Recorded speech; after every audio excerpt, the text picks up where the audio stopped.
Aujourd'hui, beaucoup de networkers MLM partagent du contenu sur les réseaux sociaux, que ce soit sur Facebook, sur Instagram, sur Snapchat, sur TikTok, etc.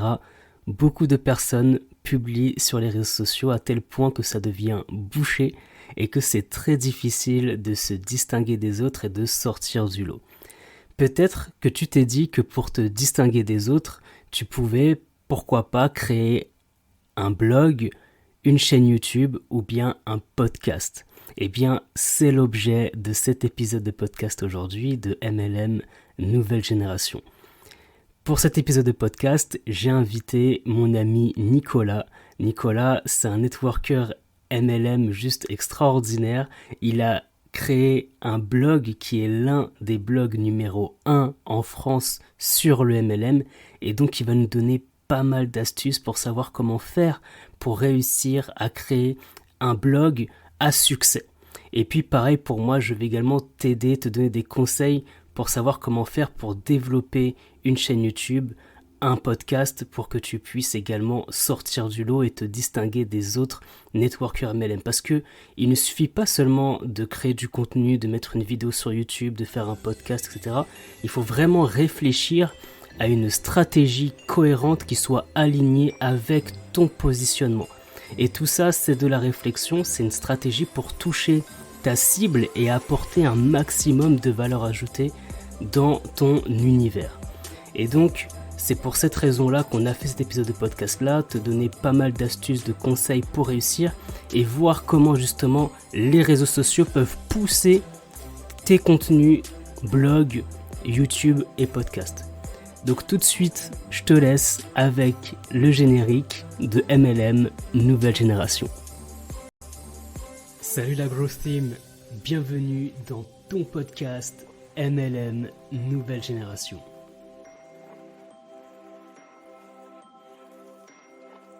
MLM Nouvelle Génération. Dans ce podcast, on parlera de marketing de réseau, MLM. growth marketing, branding, personal branding, entrepreneuriat et mindset pour développer ton MLM de façon saine et professionnelle.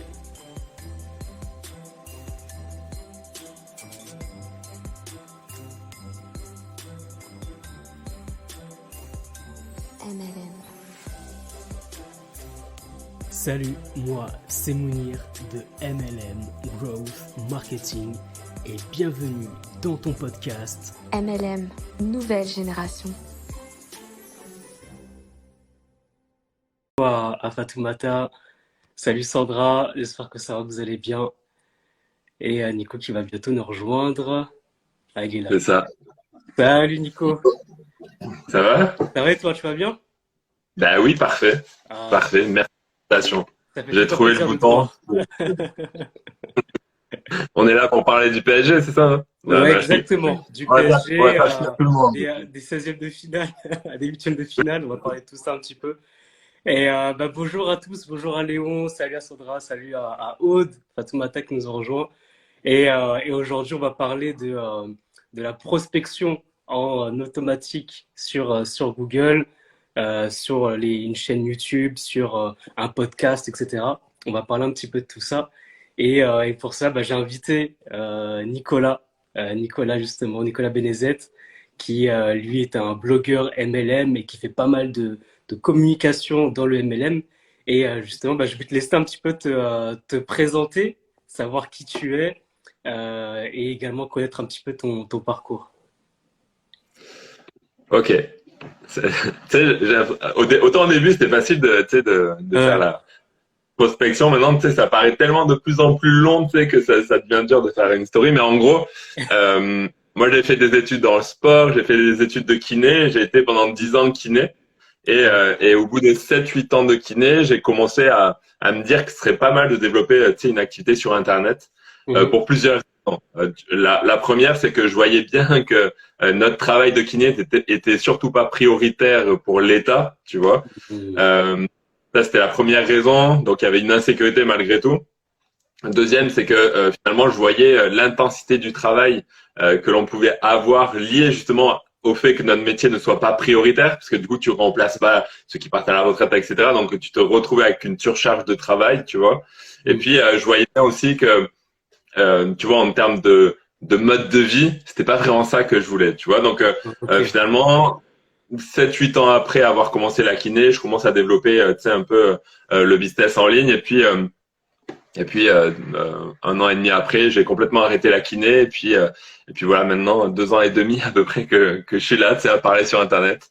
C'est ça. Ben franchement, c'est bien ce que tu dis parce que je pense qu'il y a beaucoup de personnes qui vont se projeter par ton parcours, s'identifier à toi parce qu'il y a des personnes qui ont justement des déclics, c'est-à-dire que ils travaillaient, c'était dans leur domaine et ensuite ils ont décidé de changer de façon de communiquer, de façon de se rémunérer. Et toi, tu l'as fait. Et donc ça, je trouve que c'est un très bon exemple. C'est pour ça que je suis content justement que tu parles de ton parcours, que tu parles de ce que tu as fait, surtout parce qu'en fait, initialement, tu n'étais pas dans le domaine du digital, du marketing digital, etc. Voilà, tu étais kiné et du coup, bah, tu t'es formé à ça et tu as développé. Si tu veux, enfin, moi, il y a 5 ans, tu sais, je suis le pire nul sur Internet, si j'avais fait une grossière. Le pire nul, vraiment, tu vois, je pars de zéro. Et c'est pour ça qu'aujourd'hui, tu sais, dans ma vision, il n'y a pas de difficulté, tu sais, à construire un business en ligne si on n'y connaît rien aujourd'hui. Et je pense que c'est devenu de plus en plus accessible aux débutants, en fait. Autant Tout à avant, fait. tu vois, même si on prend il y a 10 ans en arrière, ben, Mm. il fallait savoir coder, il fallait savoir créer un C'est vrai. site, c'est dur. Aujourd'hui, même créer un site internet, c'est tu sais, des blocs à déplacer, faire un compte Insta. Alors, il y a des subtilités au fur et à mesure, mais tout le Mm. monde est capable de lancer son compte Insta plutôt professionnel, tu vois. Donc Exactement. aujourd'hui, c'est devenu hyper simple de créer son activité sur Internet. Et donc, c'est hyper accessible pour tout le monde qui voudrait, tu sais, changer de carrière en partant de zéro, quoi. Exactement. Non, mais c'est vrai, c'est bien ce que tu dis parce que c'est vrai que la technologie a beaucoup évolué. Aujourd'hui, il y a des outils qui sont gratuits, qui sont accessibles. Moi, je pense notamment même à Canva. C'est vrai que c'est même facile à prendre en main. Tu as parlé des blogs. Aujourd'hui, même, on n'est pas obligé de savoir coder. On peut avoir un compte Instagram. Et ça, c'est bien en fait pour se lancer. Je trouve qu'il y a beaucoup d'opportunités qui sont pas chères, souvent gratuites. On peut également beaucoup s'informer. On a fait justement un live avec Kelly sur le fait de se former de façon autonome sur Internet. Et tous ces contenus-là sont gratuits et c'est ça qui est top. Et donc voilà, hein, Nicolas qui dit que voilà, il est parti de rien.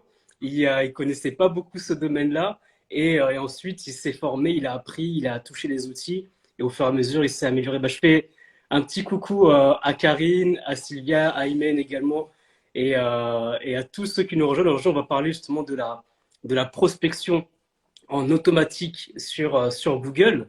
Et justement, pourquoi je t'ai invité? Parce que toi, tu as justement l'un des blogs numéro un dans le MLM en France. Aujourd'hui, lorsqu'on on fait des recherches, on fait des requêtes sur Google, eh bien, on peut souvent tomber sur tes articles de blog. Je donne un exemple très simple. Lorsque, par exemple, vous tapez sur Google avis sur la société New Age, RX New Age, ou bien sur LR, etc. Et bien lorsque vous tapez ces mots-clés-là, et bien le plus souvent, c'est un article qui a été écrit par Nicolas. Donc du coup, moi, je veux savoir un peu comment t'es venue cette idée-là, comment tu as développé justement ton contenu sur Google. Ok. Je lisais le commentaire de Sandra, même pour les blondes, ouais. Même pour les blondes, même pour les vieilles. Pour tout le Même monde. pour les vieilles. Ouais, c'est ça, c'est pour tout le monde, tu sais. Les jeunes sont beaucoup plus capables, tu vois. Non, mais euh, l'idée a été donc moi vraiment, tu sais, quand je commence le marketing de réseau, mon objectif c'est pas d'aller dans la rue, tu vois. Moi, ce que je veux, c'est créer un univers internet, quelque chose de solide sur internet. Moi, j'adore ça, tu vois, à la base. Et j'y suis nul, tu vois, mais j'adore ça. Ouais. J'adore l'idée, tu sais, de me dire que je peux gagner de l'argent par internet, de gagner de l'argent, tu vois, depuis chez moi. J'adore cette idée-là, et c'est ça qui m'anime dès le départ. Donc, si tu veux, je vais travailler tout de suite avec des gens qui travaillaient, tu sais, de manière un peu professionnelle déjà, avec des sites internet, etc. Donc tout de Mhm. suite, je suis aiguillé correctement, tu sais, dans la manière de faire. J'achète des formations, je prends un coach, tu sais, j'ai tout ce processus-là de formation, mais qui est somme toute relativement rapide en fait. Tu vois, on n'est pas, tu sais, comme la kiné. J'ai fait Mhm. 3 ans de fac de sport, j'ai fait un an de prépa, j'ai fait 3 ans d'école de kiné, ça m'a coûté 40 000 euros, tu vois, pour finalement arrêter au bout de temps. Ouais. 40 000 euros. Et là, bah, ça coûte quasiment rien. Et j'ai une formation, je me suis formé pendant 6, 7 mois. Et tout de suite, ça a matché. Tout de suite, en fait, j'ai pu avoir des revenus liés à ça. Tu sais. Donc l'idée, elle était vraiment à la base, avoir quelque chose de solide sur Internet pour bien développer, faire mon kiff, tu vois. Et puis petit à petit, c'est devenu un truc un peu passionnel, un truc où tu as envie, tu sais, d'aller toujours plus loin. L'avantage tu vois, des réseaux sociaux, des sites Internet, c'est que tu sais, tu suis les chiffres. Tu sais, je vois qu'il y a Claudia qui est connectée. Tu sais, l'analytique, tu sais, savoir si tu es en progression, tu vois l'audience monter, tu vois toutes ces choses-là. Et finalement, c'est cet ensemble-là de pouvoir générer des revenus sur Internet de manière un peu automatique. Et puis en même temps, c'est le fun de voir ta croissance, en fait. Je sais pas si j'ai répondu à ça. C'est vrai qu'on y prend goût à ça parce que en fait, c'est les articles de blog que tu écris, c'est un petit peu comme des graines qu'on va planter, comme un agriculteur qui va planter des graines. Au fur et à mesure, il va voir les fruits pousser de tout ce qu'il a fait. Et c'est vrai qu'on commence à y prendre goût. Tu as dit quelque chose qui est très intéressant. Tu as dit que justement, bah, toi, tu voulais pas faire de la prospection dans la rue. C'est-à-dire que tu voulais pas rencontrer les gens, leur dire rejoignez mon MLM, etc. Et on sait que bah, pour développer sa communauté, développer son MLM, eh bien, il va falloir à un moment donné toucher son marché froid. C'est-à-dire le marché froid, ce sont les personnes qu'on ne connaît pas, qui ne nous connaissent pas et qui n'ont pas encore confiance en nous. Parce que souvent, au début, dans le MLM, ce qu'on vous dit, c'est de faire une liste de noms des personnes que vous connaissez, et ça, c'est le marché chaud. Et vous allez les prospecter, les appeler pour savoir s'ils sont intéressés par votre offre. Donc ça, c'est bien pour débuter. Mais le truc, c'est que pour développer ensuite son activité, il va falloir s'attaquer à son marché froid. Et pour cela, plutôt que d'aller dans la rue pour demander si telle et telle personne souhaite rejoindre votre MLM, vous pouvez faire comme Nico, c'est-à-dire de faire des articles de blog et justement, bah, en automatique, comme tu as dit, en automatique, ça va attirer les personnes. Et justement, toi, tu voulais vraiment créer une base solide, un univers, une communauté. Et c'est ce que tu as installé depuis toutes ces années, en fait, c'est ça, hein? Ouais, c'est ça. Alors, du coup, pour résumer de mon côté ce que tu as dit sur le marché, moi, tu sais, là, je fais le malin, tu sais, parce que je suis quelqu'un de plutôt timide, tu sais, de plutôt Ouais. tranquille. Mais je suis comme toi, hein. Ouais, voilà, tu sais. Donc, finalement, moi, si et je l'ai fait un peu, tu vois. Alors, tu sais, à mon entourage, ça va un peu, tu vois. On m'a incité à le faire un peu au cabinet de kiné, mais j'étais pas à l'aise. Et puis, en plus, tu vois, toujours cette pression de quelqu'un qui découvre l'activité, tu vois, et tu sais, qui débarque dans ton cabinet de kiné, s'il a pas apprécié le truc ou enfin, tu vois, la réputation, elle peut aller vite. Donc, j'ai très vite mis un frein là-dessus. Et si du coup, je voulais aller plus loin, bah effectivement, comme tu as dit, il fallait aller dehors, il fallait créer des contacts, il faut créer plein de contacts, etc. Et puis, il y a un petit truc pervers à ça, je trouvais, tu sais. C'est-à-dire que chaque personne qui débarquait dans ta vie, tu sais, tu le voyais un peu comme un prospect, en fait. Tu sais, tu le voyais plus comme, tu sais, ouais, t'avais toujours cette arrière-pensée. Et je trouvais ça un peu horrible. Alors, du coup, j'ai arrêté tout très vite, tu vois. Et après, l'avantage d'un blog ou de YouTube, tu vois, sur des chaînes comme ça où le contenu va rester longtemps, même si aujourd'hui, tu vois, les réseaux sociaux en prennent aussi le chemin. On sait que une vidéo TikTok va durer peut-être pendant 3 mois, va pouvoir faire, et les réels sur Insta, la même chose. Donc, petit à petit, ils prennent le temps, mais l'idée, parce que j'avais finalement très peu de temps, c'est-à-dire que pendant que je travaillais mon activité de kiné, j'avais peut-être 10 heures par semaine maxi. Tu vois, je pouvais pas faire beaucoup plus. Et du coup, il fallait vraiment que chaque action, elle soit ciblée déjà, mais elle soit cumulée.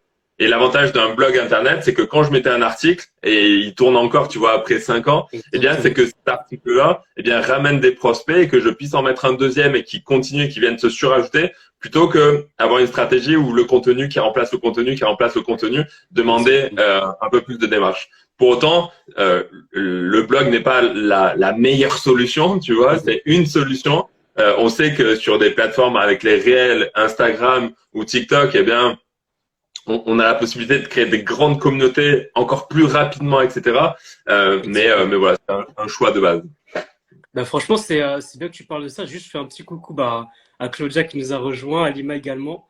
Donc, merci d'être parmi nous. Et c'est important ce que tu dis parce que justement, c'est que le contenu via les blogs, via YouTube, via un podcast, c'est un contenu qui est intemporel. Ça veut dire que une fois que vous l'avez posté, eh bien, il continue toujours de tourner. Et c'est ça qui est fort justement avec le contenu organique qui fonctionne notamment avec une barre de recherche ou avec un moteur de recherche, c'est que justement, les gens, lorsqu'ils vont, par exemple, moi je souhaite connaître l'avis de ce qu'on pense de la société RX New Age, par exemple.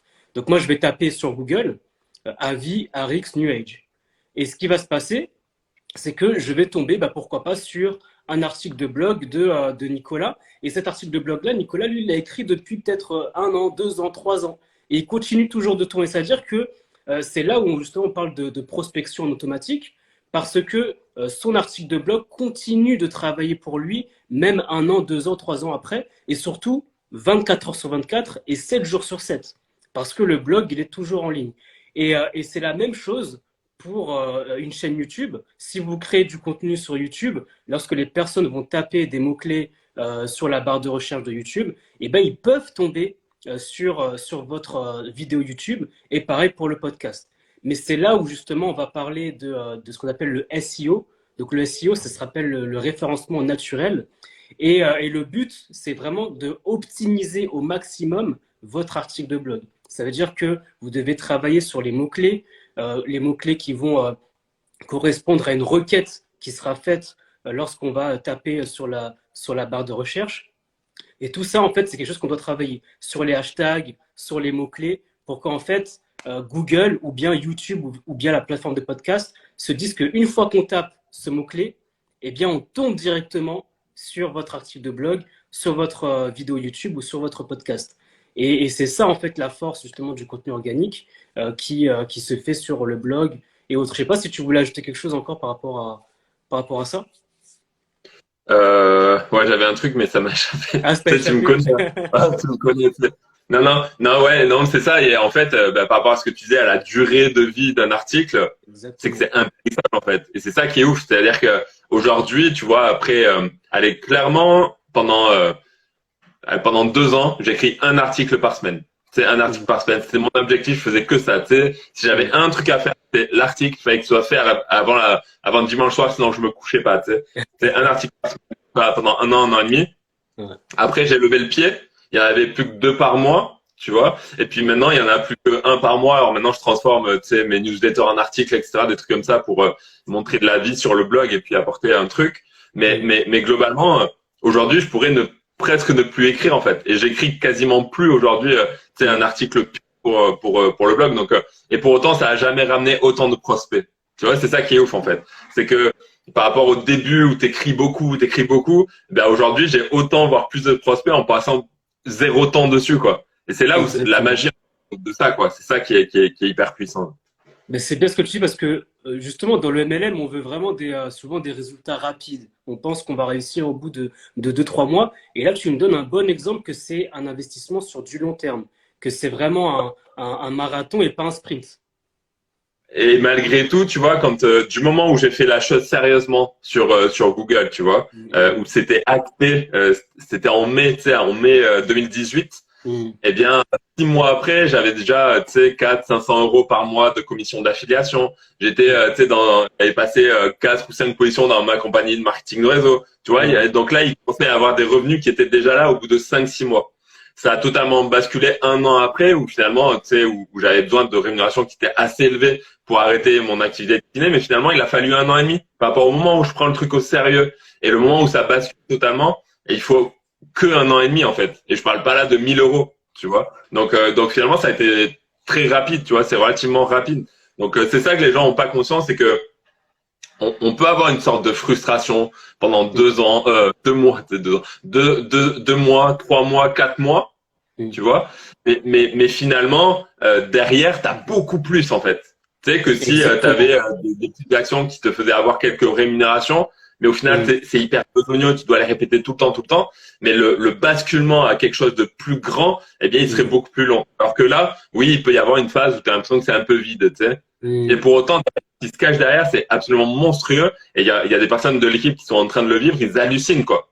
Tu vois, et c'est ça que je travaillais avec Internet, quoi. Et pas seulement avec le blog, quoi, mais avec Internet, c'est ça la vraie puissance. Ouais. Ben, c'est vrai que c'est intéressant ce que tu dis. Et justement, là, on nous pose une question. On nous demande est-ce que maintenant on peut vivre du MLM? Mais justement, ma question c'était quels sont tes résultats aujourd'hui? Est-ce que tu as réussi à beaucoup parrainer, à avoir des commissions? Tu nous as dit que justement tu as réussi à parrainer pas mal de personnes, mais comment ça se passe pour toi? Est-ce qu'aujourd'hui tu peux en vivre de ton activité MLM? Ouais, bah alors ça fait 2 ans et demi. Ça fait 2 ans et demi que je fais que ça maintenant, tu vois.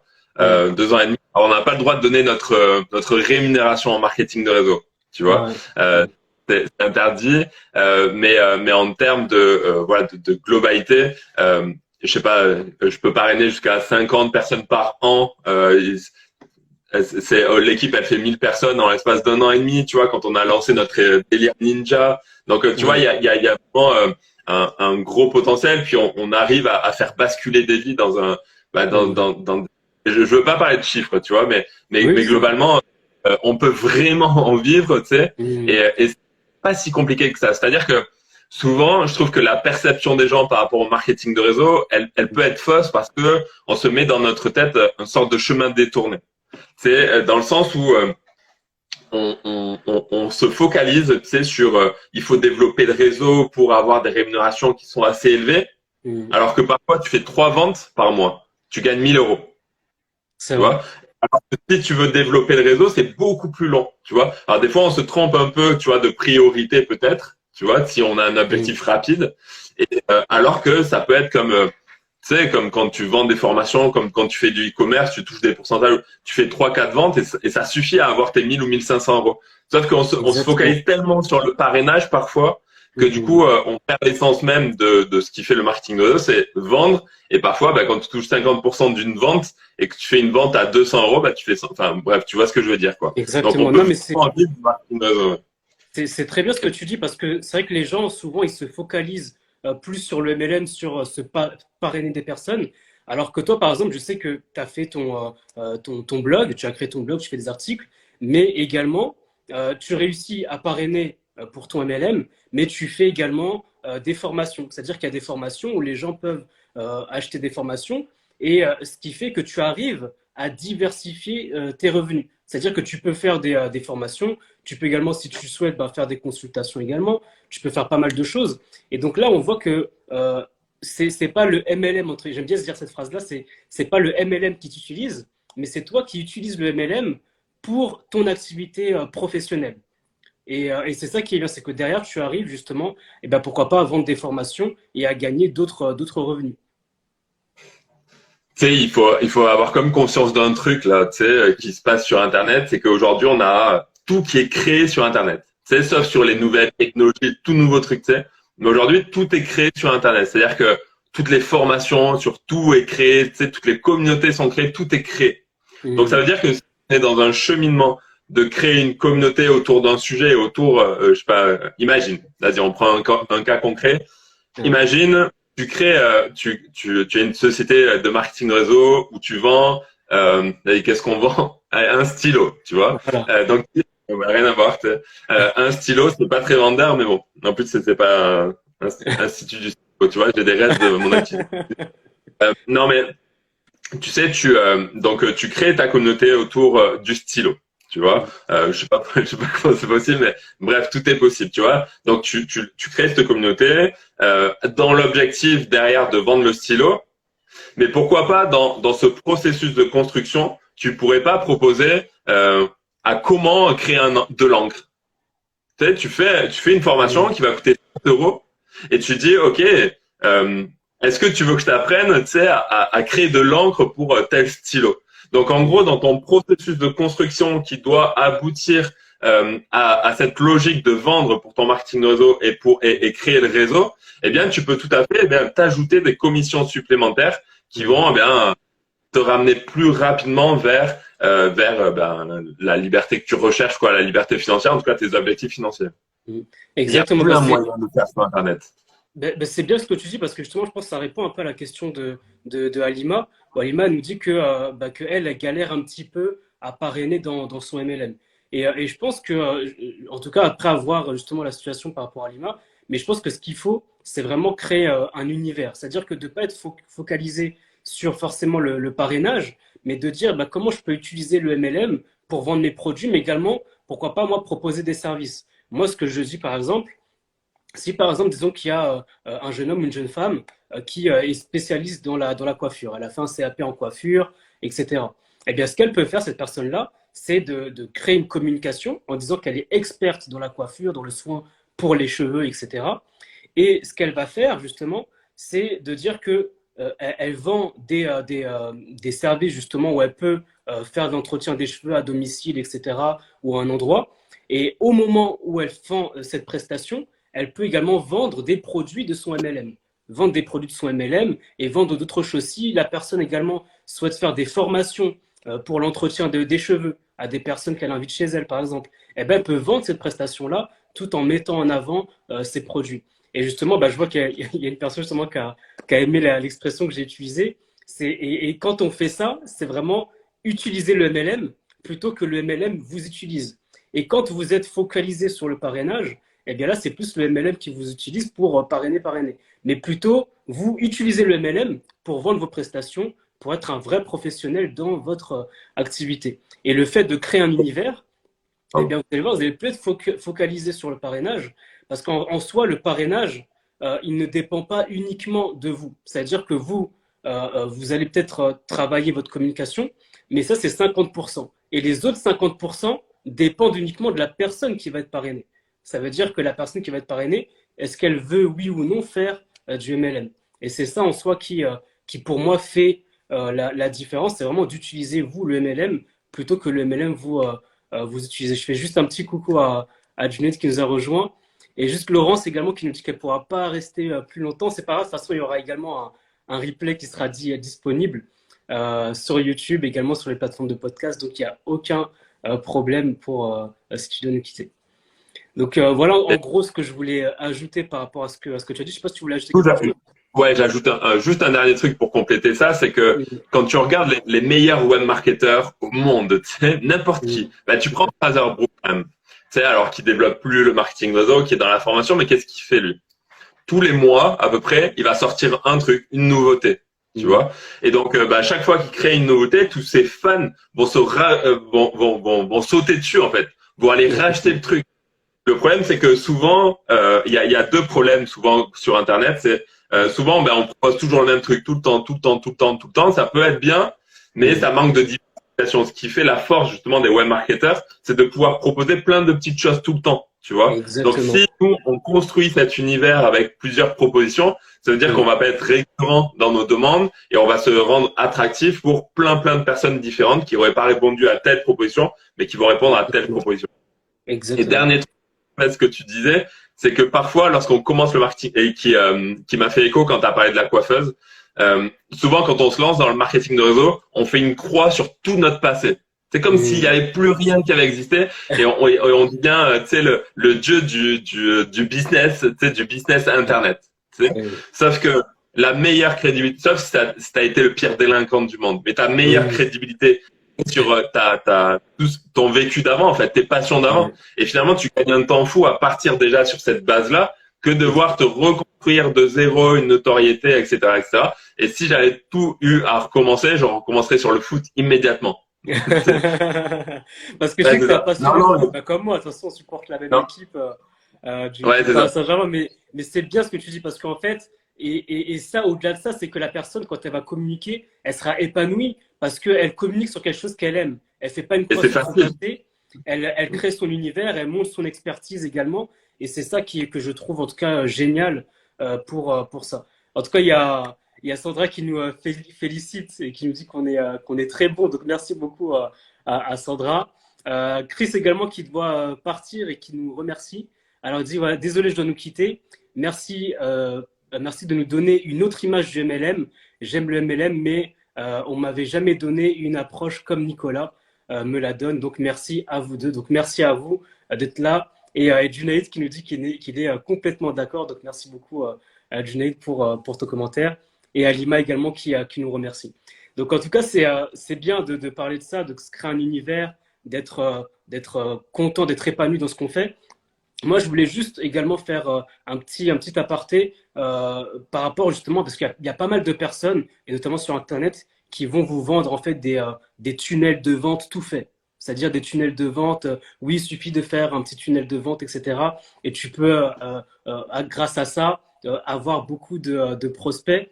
Et juste, voilà. Donc, qu'est-ce que tu penses de ça, justement, des personnes qui disent qu'il faut juste un petit tunnel de vente, un petit site vitrine, etc. Pour avoir beaucoup de filles, notamment, ou de prospects. Du coup, on va être encore plus large, tu sais. Il y a eu le sort des buzz là autour des closers, tu vois. Il y a eu les buzz autour de ça, tu sais, où les gens, bah, d'un coup, c'était une nouveauté, c'était incroyable. Mais on est toujours sur la même chose, c'est-à-dire que si t'as pas de communauté, tu vas closer qui? Tu sais, Exactement. si t'as pas de communauté, tu vas mettre qui dans tes funnels? Tu vois, c'est toujours la même idée. Le funnel, c'est juste un outil. On n'en a pas toujours besoin. Il y en a qui les utilisent pas et qui ont des résultats absolument incroyables dans notre équipe, tu vois. C'est juste une autre manière de faire, mais la base de tout, elle est dans la communauté. Donc, vendre des funnels, même pas besoin de vendre. On en donnera un, Mounir, si tu veux. On en donnera un. Et vous en... Mais même si on vous donne le meilleur funnel du monde, le meilleur tunnel du monde, vous en ferez rien. Vous en ferez rien tant que vous n'avez pas construit une communauté et que vous aurez une stratégie marketing derrière. Donc, payer aujourd'hui 40 balles ou 50 euros par mois pour avoir un funnel, pour avoir des prospects, c'est la plus grande débilité du monde. Parce que si tu fais 4, 5, 6 vidéos sur TikTok et qu'elles sont bien posées, que tu fais 4, 5, 6 vidéos sur Instagram et que tu bidouilles bien ton truc, tu peux avoir des milliers de prospects. Hier, j'ai Romain, tu sais, j'ai Romain qui m'envoie une capture d'écran. Il a fait une vidéo TikTok, tu vois. Ouais. Il a récupéré plus de 100 emails prospects en une vidéo. Pourquoi aujourd'hui tu veux faire de la pub? Pourquoi de la pub payante? Pourquoi aujourd'hui tu veux utiliser des logiciels qui te donnent des prospects? Alors que là aujourd'hui c'est les plateformes qui te donnent des milliers de prospects tout le temps, gratos et hyper qualifiés. C'est inutile à crever. Donc, faut beaucoup plus, travailler sa communauté, ses créations de communauté. Et qu'est-ce que tu en fais après, tu vois? Une fois que tu as tes prospects, qu'est-ce que tu en fais après et comment tu les amènes à les vendre ou acheter? C'est là le plus dur. Et finalement, et après j'arrête, promis. Mais finalement, les gens se focalisent uniquement sur le contenu. Alors qu'il faudrait vraiment, travailler leur schéma de vente tout le temps. Parce qu'aujourd'hui, avoir une communauté, c'est relativement accessible à tout le monde. Mais malheureusement, on travaille pas assez la finalité de cette communauté et comment on veut convertir notre communauté. Et souvent, c'est là où ça pêche. Exactement. Merci beaucoup pour cette précision. Il y a Aude qui nous remercie également pour tout ce qu'on dit. Il y a Sandra qui nous dit qu'elle voit exactement à quoi je fais allusion quand on parle des tunnels de vente. Et justement, on dit qu'on peut faire de la pub également grâce au funnel. Je veux rebondir avec ce que tu as dit. C'est que même si vous faites de la publicité, mais le truc, c'est qu'avant de faire de la pub, il faut savoir qui on va cibler, à qui on s'adresse, à qui on communique, à quelle communauté notre publicité va toucher, à qui on va toucher grâce à notre publicité. Et en fait, le fait de faire une publicité, ça va d'abord dépendre de l'univers que vous avez, ça va dépendre de la communauté que vous avez, à qui vous adressez, pour que le message dans votre publicité puisse toucher directement la personne que vous ciblez. Parce que faire une pub comme ça large qui touche tout le monde et qui en réalité touche personne, parce que quand on parle à tout le monde, on parle en soi à personne, eh bien ça va avoir moins d'impact plutôt qu'un contenu qu'on met gratuitement sur une plateforme et qui, quand elle est bien ciblée par rapport à notre communauté, peut justement engendrer beaucoup de prospects comme l'a fait Romain. Et ça, c'est ça qui est important de comprendre par rapport à ça. Je fais un petit coucou également à Ahmed qui nous a rejoints et tous ceux qui nous rejoignent au fur et à mesure. Je lis au fur et à mesure vos questions. Je peux dire un truc par rapport à ça? Oui, tout à fait. Vas-y, je t'en prie. Tu sais, je sais pas s'il y avait beaucoup de monde déjà dans le marketing de réseau en 2019. Alors Claudia, elle y était. En 2020. En 2019, je sais pas s'il y avait beaucoup de monde là qui regarde dans le marketing de réseau, mais c'était une époque où il y avait une mode, liée à la publicité Facebook dans le marketing de réseau. Et on avait créé des systèmes de duplication liés à la publicité Facebook. Et ça marchait plutôt pas mal. Aujourd'hui, je sais pas, quand on regarde son fil d'actualité Facebook, ceux qui font de la publicité, c'est en général les grandes marques ou les mecs qui ont un peu de notoriété. Mais avant, en 2019, tout le monde pouvait faire de la publicité Facebook assez facilement, avoir des prospects assez facilement, tu vois. Et du coup, après, il y a une stratégie de conversion par email, etc. Sauf que sauf que c'est en 2020, Facebook a fait une énorme croix sur le marketing réseau. Déjà, la publicité autour du marketing réseau a fait une énorme croix aussi sur les petits indépendants qui essayaient de faire de la publicité intéressante. A fait une grosse croix aussi sur c'est hyper difficile en fait. C'était devenu hyper difficile, impossible, au point que tous les comptes bloqués, tous les comptes. Donc la publicité Facebook aujourd'hui pour développer son marketing réseau, c'est surtout pas une méthode duplicable. Déjà, on l'a fait pendant 1 an et demi, tu vois. C'est surtout pas un truc duplicable. Et pour moi, c'est devenu totalement inutile quand on voit la puissance que peut avoir juste 3-4 vidéos, tu vois, sur l'acquisition de prospects. Tout à fait. Non, mais c'est bien que tu le précises. Mais c'est vrai que, pareil, hein, c'est vrai que là, j'ai un commentaire justement, on dit que avec la publicité, on cible avec des mots-clés. Oui, avec des mots-clés, mais c'est important. En tout cas, la pub en tant que telle, il faut qu'elle parle également à la communauté que vous souhaitez cibler. Donc, c'est vrai que c'est pas suffisant, on va dire, juste de mettre des mots-clés ou même des hashtags, etc. Mais il faut vraiment que votre contenu parle à votre cible, à votre communauté que vous allez attirer. Moi, je prends un exemple très simple, comme ça, au moins, ça va être clair par rapport à ça. C'est que, par exemple, disons que moi, je vends des produits de perte de poids. C'est un exemple qu'avait donné Romain la dernière fois, qui était très bien. Un produit de perte de poids, on peut très bien en vendre à un jeune ou une jeune, par exemple, qui souhaite perdre du poids juste pour être en forme, ou bien vendre un produit de perte de poids pour une femme qui a accouché, qui était enceinte et qui souhaite perdre du poids. Et on voit qu'ici, si on souhaite faire une publicité, une communication, eh bien les deux communications vont pas être pareilles, vont pas être identiques. On s'adresse pas de la même façon à un jeune ou une jeune qui souhaite perdre du poids que une maman qui vient justement d'accoucher. Et pourtant, c'est le même produit. C'est le même produit, mais on va pas s'adresser de la même façon. Et c'est pour ça que c'est important de bien distinguer notre cible.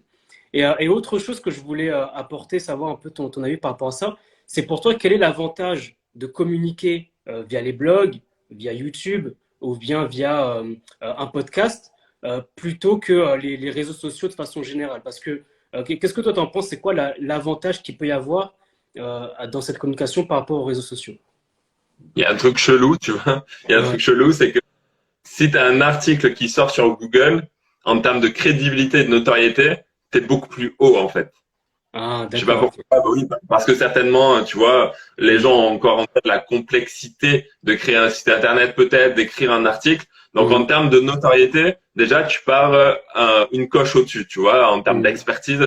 Les gens ont l'impression en tout cas que tu maîtrises beaucoup plus ton sujet. Parce que c'est vrai que quand on regarde parfois le feed d'actu de n'importe quel réseau social, tu vois, t'as des touristes qui passent, un peu moins, mais en tout cas, tu peux être confondu dans une sorte de masse, tu vois. Okay. Alors que c'est vrai que si c'est un article qui sort sur Internet, pour le peu qu'il soit un peu différent ou que ta structure autour de l'article soit un peu différent, ça te donne une vraie notoriété. Mais après, ce qui est intéressant, c'est ce qu'on disait au début, c'est la possibilité d'accumuler les articles au point qu'à un moment donné, tu as beaucoup moins besoin de passer de temps dessus pour, toi qui continue à faire son boulot, comme tu disais, jour et nuit, quoi.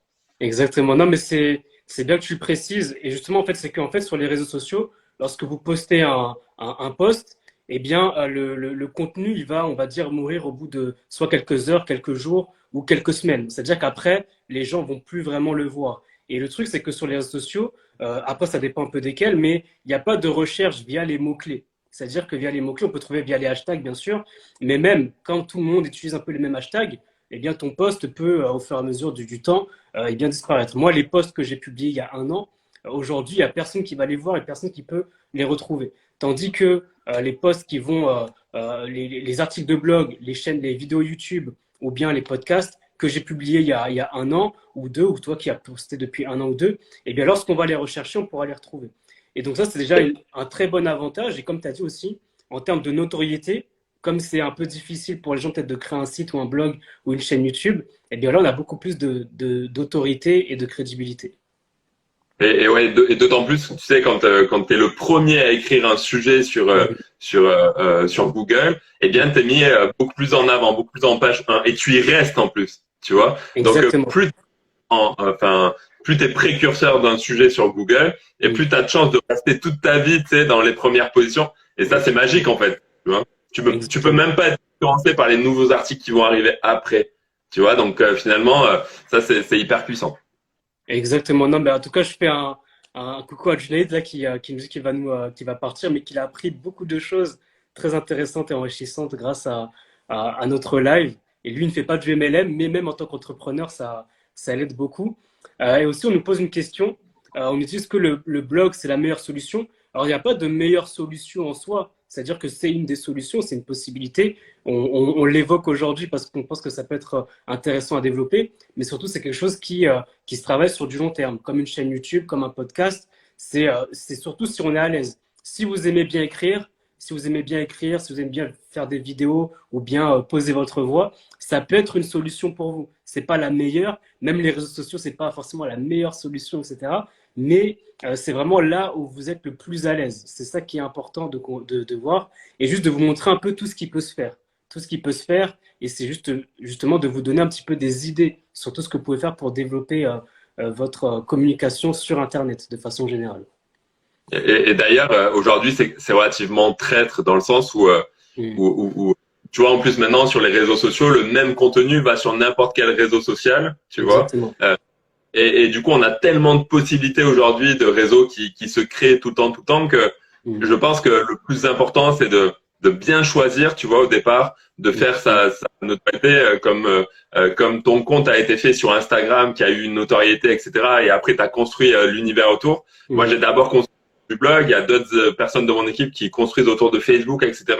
Mais c'est de vraiment devenir le meilleur là où on commence, tu vois, et après s'élargir sur ce que l'on va faire par la suite. Exactement, c'est bien ce que tu dis, c'est que c'est important d'être focus justement sur une plateforme. Par exemple, si vous voulez communiquer sur Instagram ou autre, eh bien, focalisez vous dessus à fond et ensuite vous pouvez un peu développer. Et ce qu'il y a de bien aujourd'hui, c'est qu'aujourd'hui, on peut quand même recycler notre contenu. Tout à l'heure, tu me disais que tes newsletters, tu les recyclais et tu les transformais en articles de blog.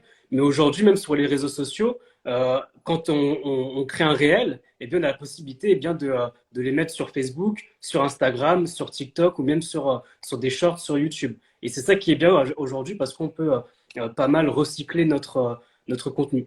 Et justement, oui, tu voulais ajouter quelque chose? Non, je disais d'ailleurs, quand effectivement, si on veut être multiplateforme, tu vois, être multiplateforme, ça veut dire que je pense qu'on doit prendre une idée dans la journée, tu vois, faire nos réels, transformer cette idée-là en post Facebook écrit. Si on veut être sur LinkedIn, transformer en post et en audio si on est sur Telegram, etc. Exactement. Pour finalement s'enlever cette charge mentale de devoir trouver plein d'idées. On part sur une idée, tu vois. On fait notre réel, derrière on est capable d'écrire très vite, derrière tu vois, et finalement d'une idée, eh bien on peut en faire beaucoup de choses, quoi. Exactement. Je fais un petit coucou à Yann et à Vincent également qui nous ont rejoints. Mais c'est tout à fait ça, c'est-à-dire qu'on peut aujourd'hui vraiment recycler notre contenu et le mettre dans différents endroits sur Internet. Et l'autre chose que je voulais dire justement pour un peu clôturer le live, c'est que on peut justement faire une sorte de compatibilité avec le contenu qu'on va mettre sur YouTube, sur un blog ou bien un podcast, et justement le fusionner avec notre contenu sur les réseaux sociaux. Alors, je vais m'expliquer. Par exemple, moi, ce que je fais, c'est que de plus en plus, maintenant, comme j'ai lancé mon podcast, je faisais justement des lives comme ça sur Instagram, comme celui que vous voyez à l'instant.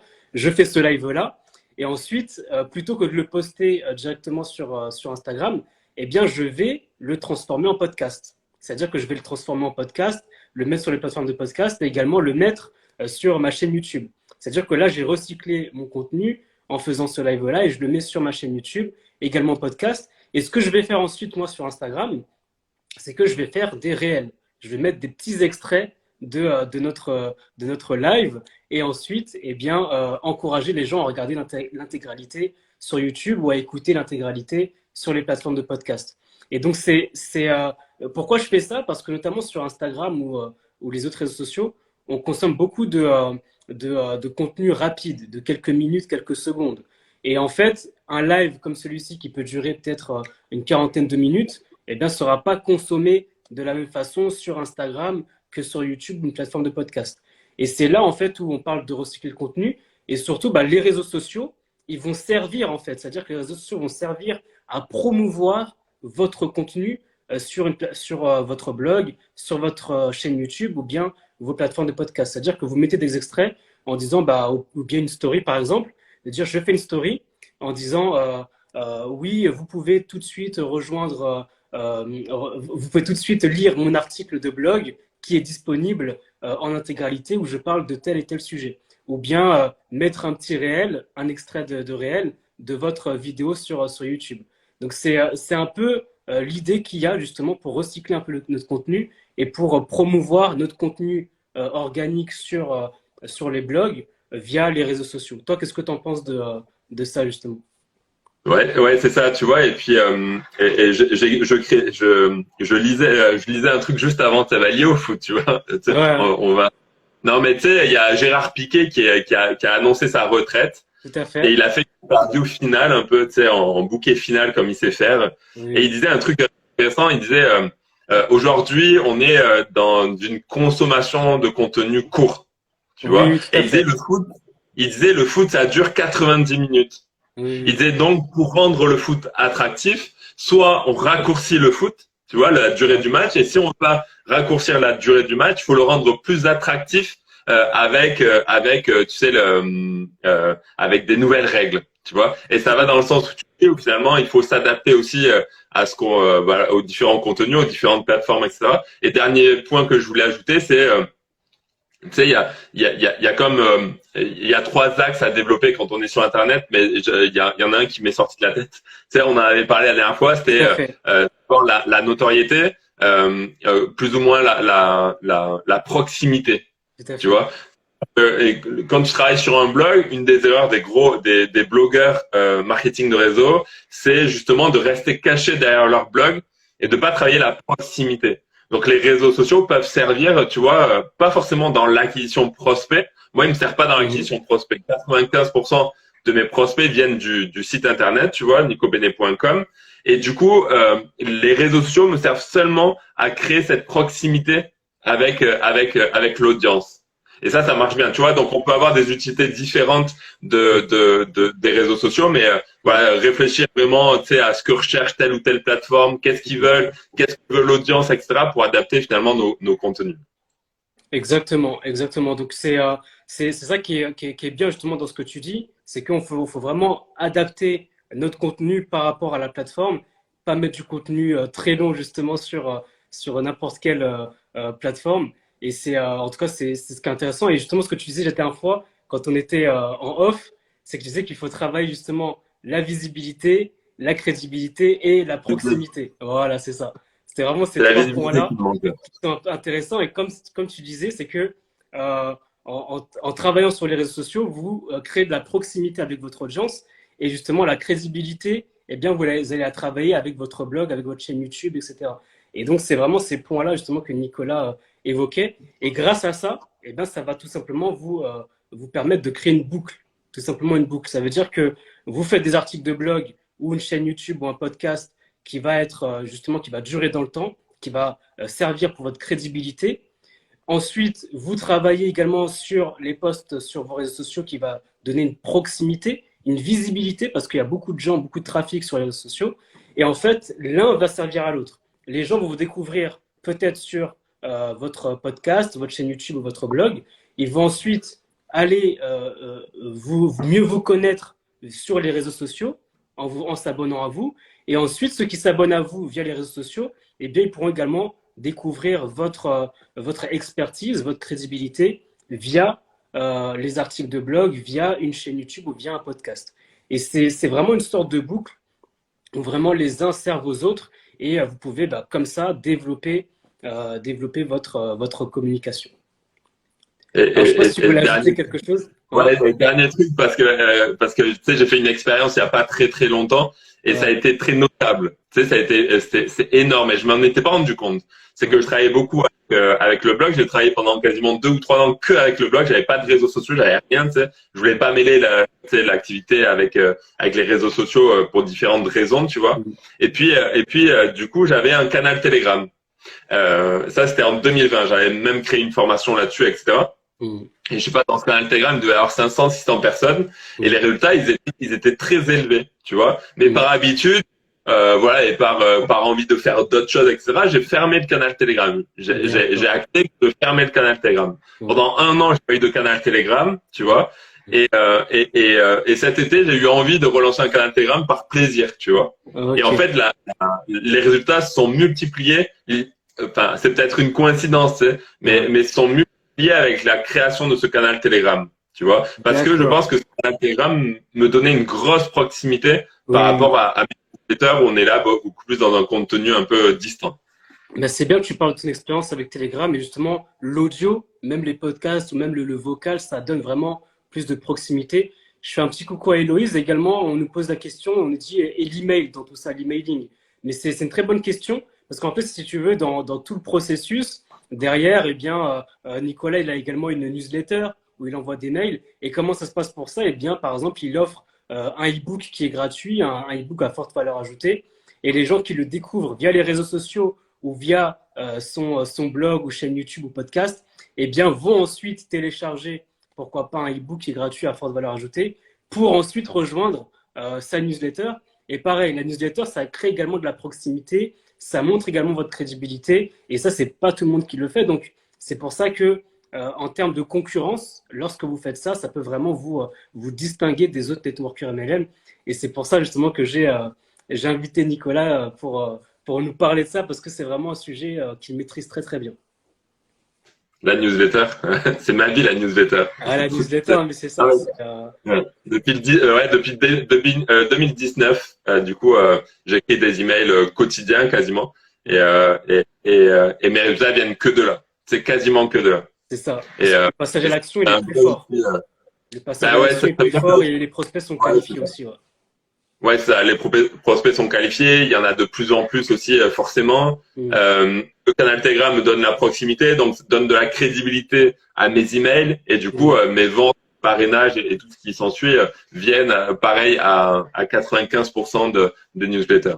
Ah bah c'est super. Bah justement, Alima nous dit qu'aujourd'hui, c'est rare des personnes qui regardent les emails. Alors ça dépend, il y en a certains qui regardent, il y en a beaucoup qui regardent en tout cas, mais après ça dépend un peu des personnes. Peut-être qu'il y a des personnes comme Alima qui, eux, ne regardent pas leurs emails, mais du coup, pour ces personnes-là, peut-être que le passage à l'action se fera plus, par exemple, en message privé sur Messenger ou même en message privé sur Instagram, etc. Et donc, c'est vrai que ça dépend des personnes. Beaucoup vont lire des newsletters, des mails, d'autres non. Et c'est pour ça que c'est bien, en tout cas, des fois, d'avoir plusieurs comme ça canaux où vous pouvez facilement convertir vos prospects, votre audience en clients. Donc voilà un petit peu. Ouais. Ouais, et du coup, pour répondre à Alima, ça va dépendre en fait si c'est les personnes qui ont demandé à recevoir ton email. Exactement. Et c'est différent si tu envoies un email à quelqu'un qui a rien demandé. Mais du coup, en termes de pourcentage, tu vois, par rapport à quelqu'un qui va demander eh bien, à recevoir l'email, tu vas avoir au début peut-être 50-70% des gens qui vont lire tes emails. Donc ça reste des taux qui sont très élevés. Et il y a plus de 10 000 personnes qui ont demandé à recevoir mes emails. Et aujourd'hui, tu vas avoir 25-30% qui continuent de lire les emails. Donc c'est une fausse idée, ça. Du moment que les gens en demandent et que tu apportes de la valeur dans tes emails, les gens continuent de lire tes emails. Exactement. Bah, justement, on nous demande est-ce qu'on peut donner des conseils, des stratégies pour réussir en ligne. Bah, c'est un peu tout le live un peu qu'on a décrit aujourd'hui. Je sais pas si tu as d'autres conseils que tu peux apporter à Alima en termes de stratégie pour réussir. Du coup, en termes de stratégie, et c'est vrai que tu l'as dit tout à l'heure, c'est-à-dire qu'il y a 3-4 bases. C'est OK, on définit son sujet. Et c'est très simple en fait. Hein. Imaginez, vous avez déjà un compte Insta. OK, sur quoi je vais communiquer toute ma vie là, toute ma vie Internet, je communique sur quoi. Tu fais ça, finalement tu communiques et tu essayes d'être attractif sur ton moyen de communiquer. Le point 3, c'est que tu dois agrandir en permanence ta communauté. Et le point 4, c'est de trouver tes chemins de monétisation. Et une fois que tu as ces 4 points, tu les travailles en simultané. Et en fait, c'est simple. Hein. C'est bien que tu dis ça. Et c'est exactement ce qu'il faut faire. Et moi, pareil, moi en tant que consultant marketing, j'aide les personnes qui font du MLM à travailler sur leur stratégie. Parce que c'est vrai que des fois, on peut faire pas mal de formations sur des outils, sur des petites astuces, etc. mais c'est important d'avoir les bases, d'avoir les bases de la stratégie. Et c'est ce sur quoi, justement, j'aide les entrepreneurs qui font du MLM ou qui sont également entrepreneurs en dehors du MLM. Je les aide justement à travailler sur leur stratégie, à travailler sur leur branding, leur image de marque, leur univers, pour qu'ils puissent communiquer dessus en étant épanouis sur du long terme. Donc, c'est vraiment sur ça que j'aide, j'accompagne les gens. Alors, pour finir le live, je vais juste te demander un peu, Nicolas, où est-ce qu'on peut te suivre? Où est-ce qu'on peut regarder un peu ton actualité sur Internet?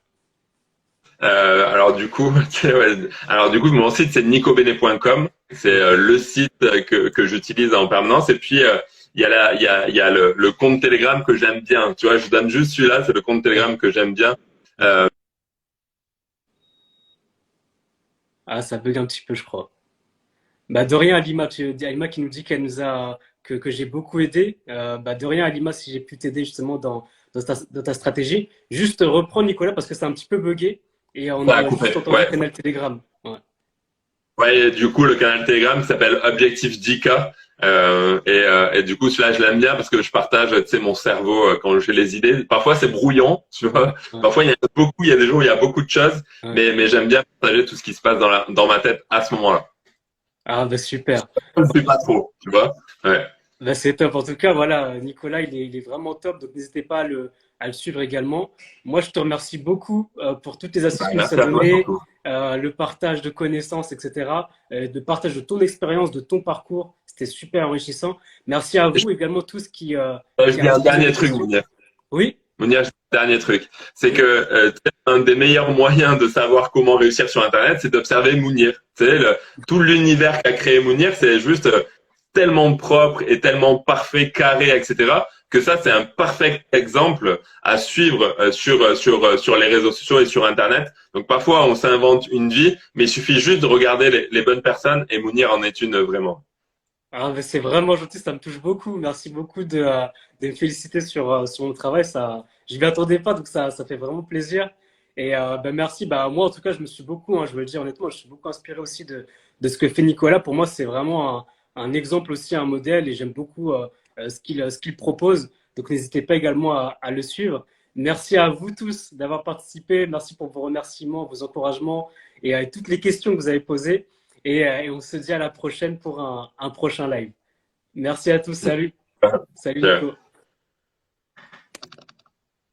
Merci beaucoup d'avoir écouté cet épisode de podcast jusqu'à la fin. J'espère qu'il t'a plu et que tu as appris un maximum de choses dans ce podcast. Comme d'habitude, si tu veux les coordonnées de Nicolas et moi, ils se trouvent dans la description de cet épisode de podcast pour qu'on puisse t'aider, te conseiller, t'accompagner dans le développement de ton blog, chaîne YouTube ou bien podcast.